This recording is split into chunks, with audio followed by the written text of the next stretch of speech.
আবার উত্তেজনা দুর্গাপুরের বেসরকারি হাসপাতাল, সেখানে বালেশ্বরের বিজেপি সাংসদ প্রতাপ সারেঙ্গিকে ঢুকতে বাধা। নিরাপত্তা রক্ষীদের সঙ্গে কথা কাটাকাটি বিজেপি সাংসদের। বিজেপি সাংসদ তাকে বাধা দেওয়া হয়। কথা বলবো, চিত্তরঞ্জন রয়েছেন আমাদের সঙ্গে টেলিফোনের প্রতিনিধি। চিত্তরঞ্জন, আমরা দেখছি বালেশ্বরে বিজেপি সাংসদ তাকে বাধা দেওয়া হয়, সেক্ষেত্রে কেন বাধা দেওয়া হলো, কি বিষয় জানানো হচ্ছে?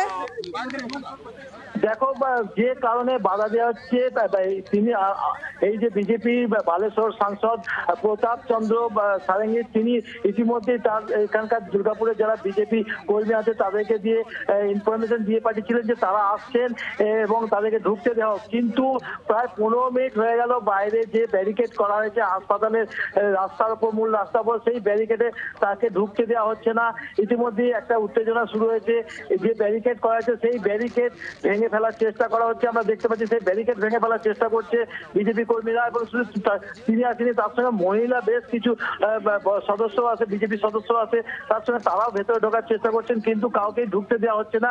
কারণ তারা বলছে আমরা ভেতর থেকে যতক্ষণ না কোনো ওদের কাছ থেকে উচ্চ পদস্থ আধিকারিকদের কাছে কোনো অনুমতি পাবো ততক্ষণ কিন্তু ঢুকতে দেবো না। আমরা দেখতে পাচ্ছি গতকালের মতো আজও দুর্গাপুরে বেসরকারি হাসপাতালে উত্তেজনা তৈরি হয়েছে। আজ বালেশ্বরের বিজেপি সাংসদ প্রতাপ সারেঙ্গিকে ঢুকতে বাধা। ধন্যবাদ, নজর রাখুন। বাংলার আওয়াজ, বাঙালির আবেগ, জি 24 ঘন্টা।